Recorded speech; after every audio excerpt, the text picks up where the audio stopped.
Antes de entrar al código, es muy importante entender el papel de HTML en la historia de la web.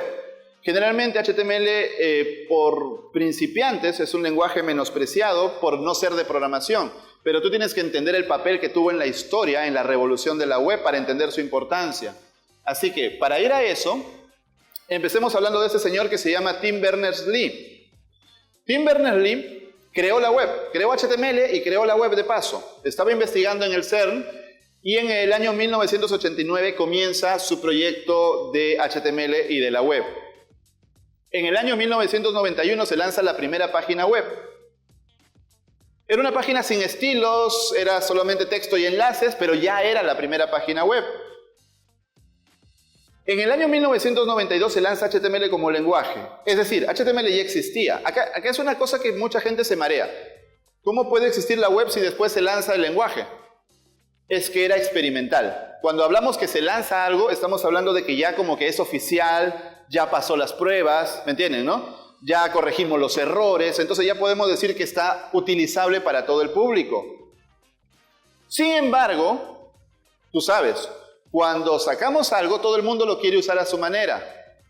Ustedes saben, por ejemplo, que hay algo llamado Real Academia Española que como que dice cómo debemos hablar. Casi nadie le hace caso, pero igual están diciendo cómo deberíamos hablar, ¿sí? La W3C es casi lo mismo, pero en HTML. O sea, son los que dicen, oye, así se escriben los párrafos, así se escriben los títulos, así se escriben los artículos. Así, hazlo así.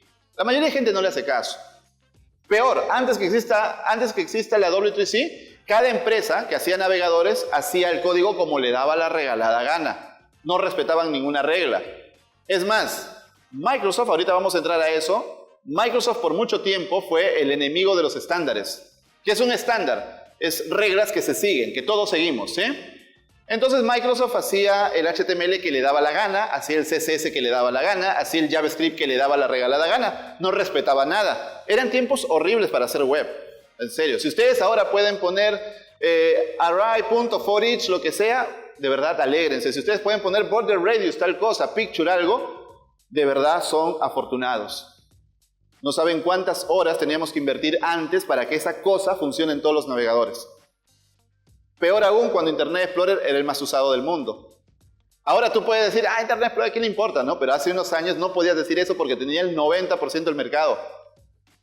Y tú aprendías bien chévere HTML, CSS, JavaScript, y decías, ya sé JavaScript. Hacías tu código y te dabas con la ingrata sorpresa de que Internet Explorer no le importaba todo lo que habías aprendido porque el JavaScript de Internet Explorer era completamente diferente. Era muy feo, pero esa es otra historia. Entonces la W3C lo que intenta es poner estándares, poner reglas que todos deban seguir. En 1998 se lanza la versión 4 de HTML, que es la versión que dura más tiempo, la más estable durante mucho tiempo. Pero luego, la W3C se le ocurrió mezclar HTML con XML y creó un engendro feo llamado XHTML. XML es otro lenguaje de marcado, pero no es para web, es para compartir información. ¿Algunos de ustedes saben lo que es JSON? ¿Sí saben lo que es JSON? JavaScript Object Notation. Es un formato de documentos para compartir información, ¿cierto? De hecho, JSON nació como una respuesta a XML, porque XML era muy complejo, muy enredado en su sintaxis, y JSON es más limpio. Entonces, XML es un lenguaje también de marcado para documentos. Y la W3C se le ocurrió la gran idea de juntar HTML con XML y hacer eso. Es más, su idea fue más allá. La idea de la W3C era destruir HTML. Dijeron, ok, HTML se murió, ya no va más. Lo que va a hacer a partir de ahora es XHTML. El plan de ellos era que nunca exista HTML5 y lo que sí debería existir para ellos era XHTML2. O sea, según ellos esa iba a ser la gran revolución.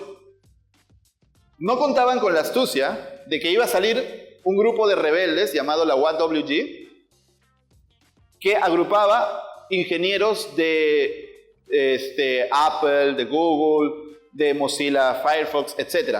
Gente rebelde que dijo, ustedes están locos, HTML no se va a morir. Creamos nuestro propio grupo y al final debes pensar en algo. La W3C no hace navegadores, ellos dan las reglas. Nada más. Las empresas que hacen navegadores son Google, Apple, Mozilla, Microsoft, ¿me entienden, no? Ellos pueden ver si respetan o no respetan la regla. Lo ideal es que la respeten, obviamente, pero podrían no hacerlo. Entonces, ese grupo de gente creó una organización al margen llamada WhatWG y dijo, no se va a morir. Ellos crearon HTML5. Porque el plan era que no exista más HTML. HTML5 fue tan revolucionario, marcó tantos hitos en la historia de la web, que la W3C tuvo que matar a XHTML. Lo mató. Dijo, no va más XHTML y nos quedamos con HTML para siempre.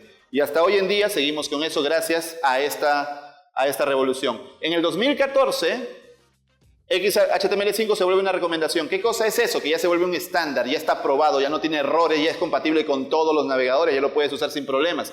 Pero miren, desde el 2008 ya teníamos HTML5. Demoró bastante tiempo en ser una recomendación. En 2016 se lanzó el estándar 5.1 y el año pasado, en diciembre, el estándar 5.2. Ahora, ¿qué cosa es HTML5? ¿Por qué es tan revolucionario? Porque al final no es versión 4 o versión 5.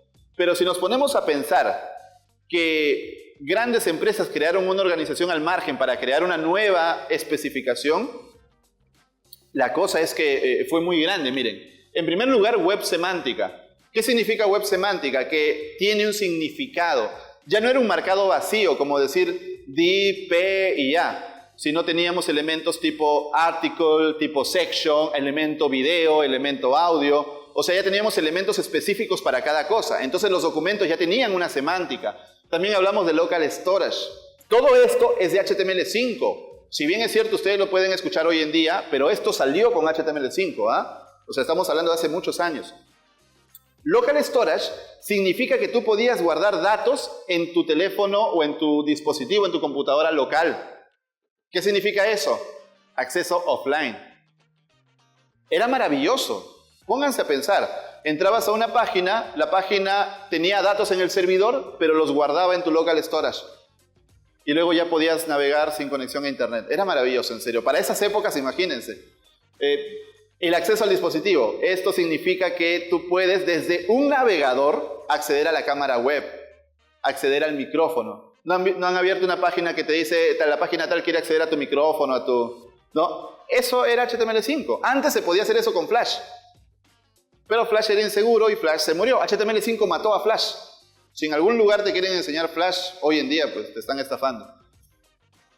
Los WebSockets es una comunicación bidireccional con el servidor. Normalmente, para tú comunicarte con un servidor, tú le haces una petición. Es decir, entras a una URL o pulsas un link, ¿cierto? Entonces, al pulsar un link, tú le haces una petición al servidor y el servidor te regresa información. Con WebSockets, tú podías mantener una conexión abierta siempre. De tal manera que si pasaba algo en la aplicación, eso que pasaba lo veías frente a tus ojos en tiempo real, sin tener que darle F5, sin tener que refrescar la página. Para los tiempos era sorprendente. Hasta ahora sigue siendo sorprendente, ¿no? Tú estás en Facebook y te sale tal persona te contestó y no has recargado la página. Esos son WebSockets. Multimedia, audio y video nativos. Antes todo era Flash, todo era Flash, todo era Flash. A partir de HTML5 todo lo hace el navegador solito. Los gráficos SVG, Canvas, WebGL, que es 3D con JavaScript. Eso es una maravilla. Entonces ya tenemos gráficos avanzados solamente desde el navegador. Y solamente se podían hacer con Flash antes. Los web workers para tener trabajos en JavaScript simultáneos sin ocupar el hilo principal. Lo que pasa es que hay un proceso principal. No sé si ustedes sepan de eso, pero hay un proceso principal en el navegador. Con los web workers tú podías tener un segundo proceso corriendo por detrás. Entonces, mientras el navegador, por ejemplo, estaba pintando la pantalla, había un web worker corriendo por detrás haciendo otro proceso, lo cual aceleraba mucho las aplicaciones. Y CSS3. Si bien es cierto, CSS no es parte de HTML, pero vinieron juntos. Y con CSS3, tú podías hacer bordes redondeados, podías hacer animaciones, podías hacer sombras. Yo sé, para ustedes dirán, sombra, pues, box shadow y ya. En esos tiempos era de verdad para llorar de la alegría. Llorábamos. Antes, si querías hacer una sombra, abrías Photoshop, hacías tu sombra, la exportabas como PNG, la comprimías, la ponías con Position Absolute, se los juro, con Position Absolute, o si no, ponías una tabla y abajo otra fila, y ahí ponías como background ese PNG. Y ese PNG no se renderizaba en Internet Explorer. Entonces tenías que traerte una librería para Internet Explorer para que Internet Explorer muestre eso. Eran horas de trabajo. Y si el cliente te decía no me gusta, te jodiste. Con CSS3 era Box Shadow, pum, pum, ya está. Era para llorar, en serio.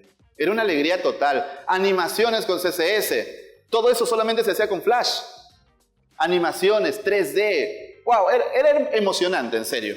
Entonces, ahora me entienden por qué fue una revolución. Porque a partir de HTML5, el navegador se convierte en el programa más usado del mundo. Yo les pregunto, y en serio, ¿cuál es el programa que más usan en una computadora durante el día?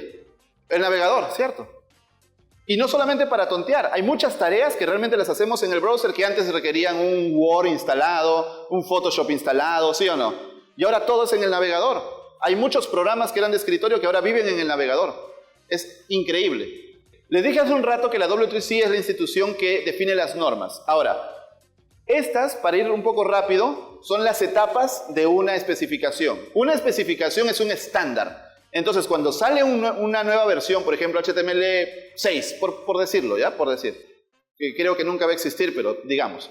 Pasa por todas esas etapas. En primer lugar, el working draft, que es el borrador. Entonces, es como la primera muestra. Es como que se reúnen y dicen, ¿qué tal que hacemos esto? Ya lanzan uno por la ventana, pero ya, y al final pues, van escribiendo ideas, ¿no? Ese es el primer borrador. Ese borrador puede escalar, o también puede en el tiempo descartarse. Hay muchas ideas que en el tiempo se descartan y no van a ningún lado. Pero hay ideas que escalan y luego se vuelven una recomendación candidata. ¿Qué es eso? Que es decir, oye, ya escaló, ya lo pueden usar, pruébenlo y veamos qué tal. ¿Alguno de ustedes ha usado prefijos en los navegadores? Para CSS, por ejemplo. Guión WebKit, guión algo, ¿no? O guión Moz, guión algo. ¿Saben por qué es? Porque justamente la W3C ha trabajado en una especificación que todavía no está completa. Entonces los navegadores dicen, yo no puedo meter esto al navegador porque todavía no es un estándar, capaz luego lo matan. Entonces metámosle un prefijo. Ese prefijo significa está en desarrollo. ¿Se dan cuenta? Esa es la razón de ser del prefijo. Un día vi en una plataforma, que no quiero decir su nombre, que los prefijos eran por guerras comerciales. Los prefijos simplemente significan que todavía está en desarrollo. Nada más. Y bueno, la recomendación propuesta, obviamente, que ya la etapa previa es como decir el release candidate para software, ¿no? O sea, esto ya está, pero capaz se nos ha escapado un error por ahí. Hagan la prueba final. Y obviamente la final es la recomendación. Recomendación significa ya es un estándar, se acabó, úsenlo. HTML 5.2 es el último estándar de HTML. Obviamente ahorita HTML 5.3 existe, pero obviamente acá, ¿entienden? Termina una especificación y al toque trabajan en el borrador de la siguiente. Es así.